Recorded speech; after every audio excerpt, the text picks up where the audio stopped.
No! God! No! God, please, no! No! No! No! Welcome to part 2 of replacing this upper coupling, where we take this coupling and put it into this hole. So I've checked the aluminum rails and they look really good, so I put a coat of paint on them to help prevent any more corrosion. The funny thing is that when they make them from the factory, they put this thin plastic on there to reduce galvanic corrosion between the aluminum and the steel. That idea ain't worth a velvet painting of a whale and a dolphin getting it on. And here we need to finish grinding up these floor screws so we have a nice flush surface.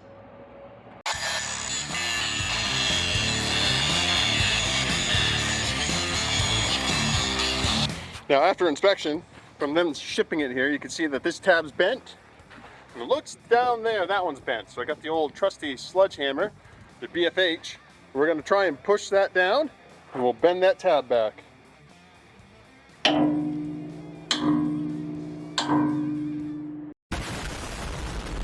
While it's upside down and easy to get to, let's put these back in. Now I like to lube it up, helps it slide in easier.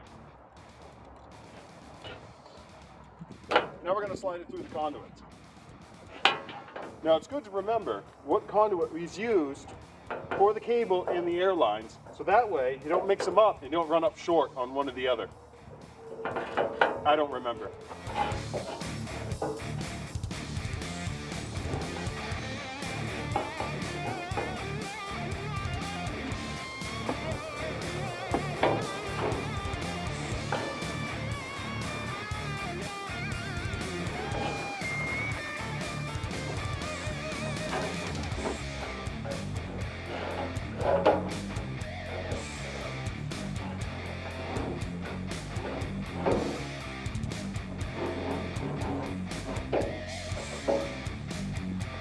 Now the electrical is in.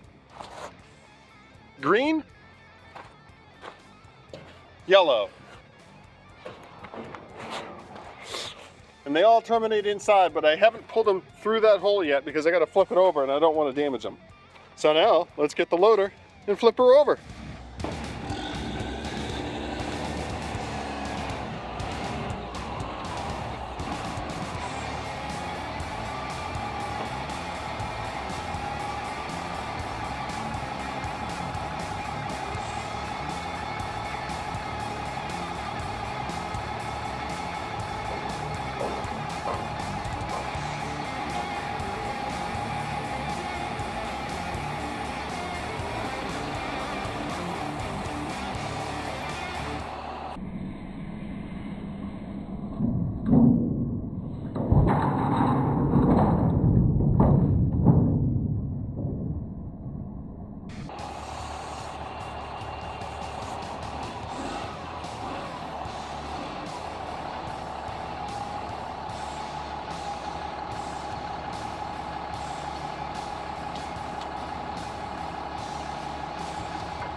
Next what we're going to do is we're going to put this protector wrap on it It's like tar rubber coated type stuff, kind of like ice and water shield. It's a lot better than this thin stuff that they use on there. It's very brittle, and it's easy to just break the barrier. Yeah, you bet your butt. Bet your butt. So this is nice and thick. It sticks on the back. I use a little heat to make sure that it's gonna stick, and we'll get right to it.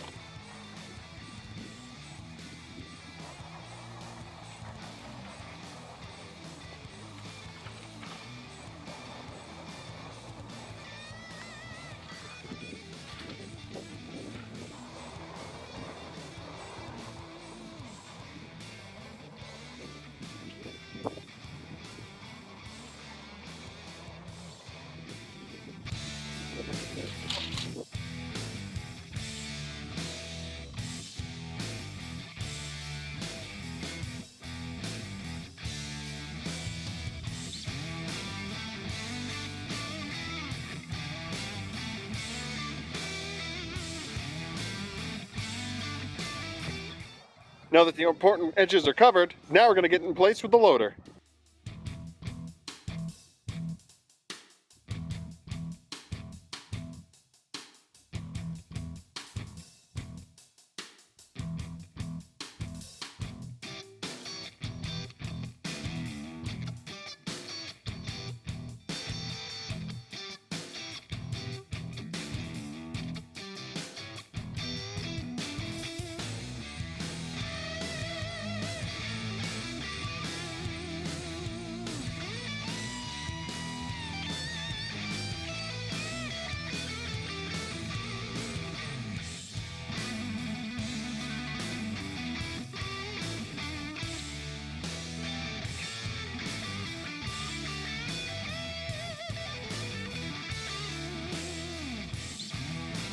I threw a few bolts in just to hold it in place. The holes line up fairly good, so let's finish putting the bolts in.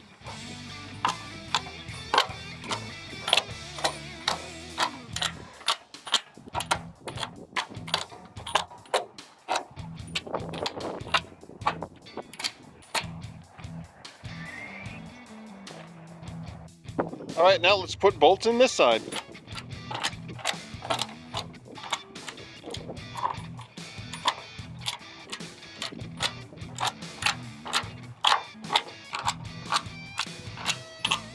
Now that these bolts are in, I'm just going to finish tightening them up. All right, we got all the bolts in except for these. We're going to wait to do those until we get this aluminum piece in. So let's start with that. I've already put a screwdriver in there to pull that panel away, and a little steel wedge there to pull that panel away. So that way we can shove it underneath. We're going to go underneath this one and over this. This is the strip I've cut out. Let's get it on there.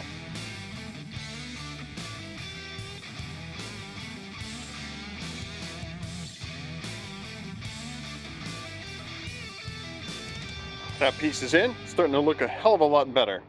So now we're going to transfer these holes and rivet these in, and then we'll go on the inside and start drilling all the holes out. All right, we got the holes all transferred over. This blue tape I use for laying out so I don't color on this beautiful panel here. So that way I laid out on the blue tape and drilled the holes through. And the way I did that is I have a 1-inch overlay here. So I just took this combo square, set it up for 1/2 inch, and then I lined it up with each hole on the bottom. So each hole on the bottom should line up fairly well. I mean, it doesn't have to be perfect, it's just for the skin. Now we can take this tape off.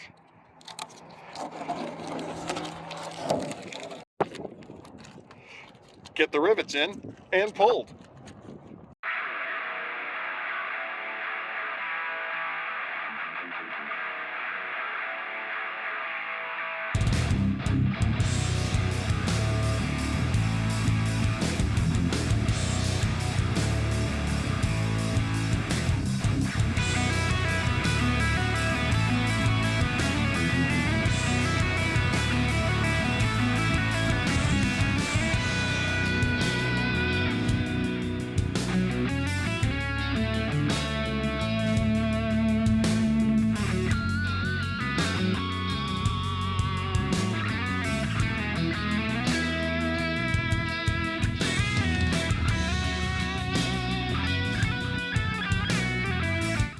rivets are all in and pulled, so now let's put on the corner guards.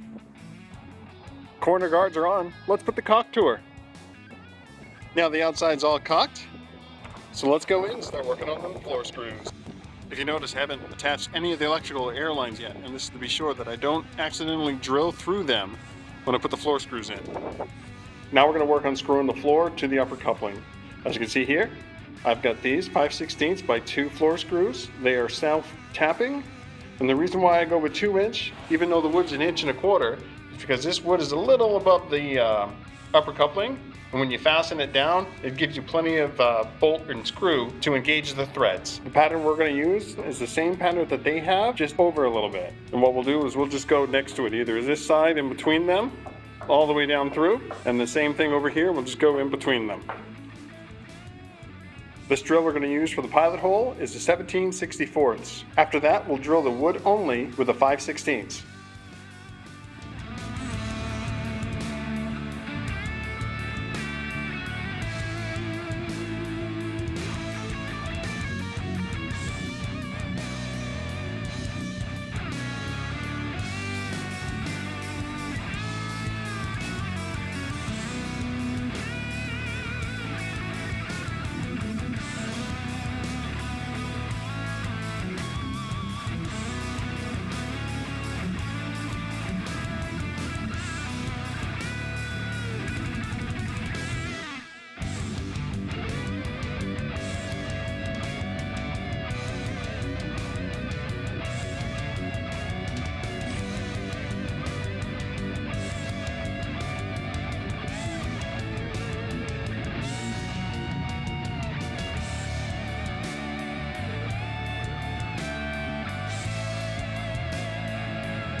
Floor screws are in. Now it's time to run electrical and air.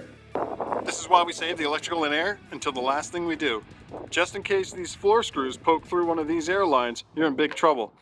Especially if it went through these cables. You gotta run a whole new cable. Well, look at that. We got plenty of room. Wires and air are all pulled through. Now it's time to plug it in. There we have it.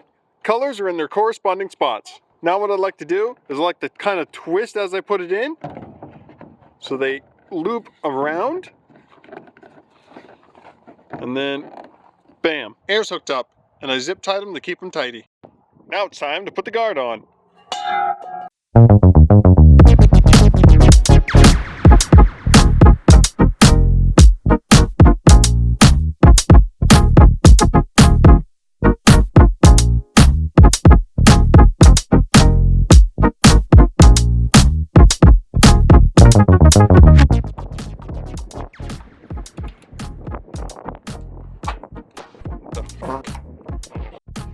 There we have it.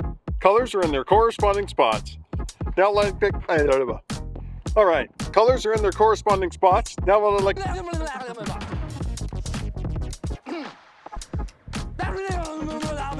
to do is like to take it and just gently push it in, line it up, give it a tug. Bam. Now it's time to put the guard on.